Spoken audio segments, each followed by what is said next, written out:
به دنبال حذف شدن نام گلبودین حکمتیار از لیست تحریم‌های شورای امنیت سازمان ملل متحد، محمد اکرم خپلواک رئیس کمیسیون تطبیق توافقنامه صلح میگوید این کار زمینه را برای آمدن حکمتیار به کابل بیشتر فراهم ساخت.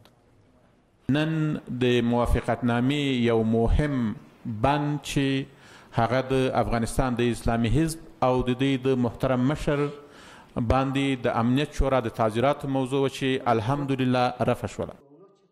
شورای امنیت سازمان ملل متحد با نشر یک بیانیه گفته است که نام گلبودین حکمتیار در نشست روز جمعه کمیته تحریم‌های گروه دولت اسلامی و القاعده سازمان ملل متحد از لیست سیاه این سازمان حذف شده است. در همین حال محمد امین کریم، یکی از اعضای حزب اسلامی و عضو کمیسیون تطبیق توافقنامه صلح میان حکومت و حزب اسلامی، حذف نام رهبر این حزب را از لیست تحریم‌های شورای امنیت سازمان ملل متحد یک اقدام منطقی می‌خواند.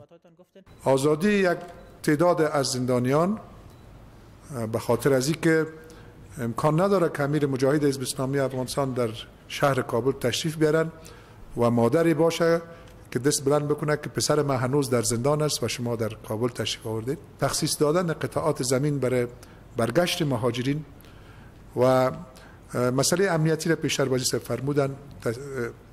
نقطه چهارم تثبیت قطعی محل اقامت ایشان است. شورای عالی صلح افغانستان به این باور است که بیرون شدن نام حکمتیار از لیست تحریم‌های شورای امنیت سازمان ملل متحد ثابت ساخت که صلح افغانستان برای جهان با ارزش است.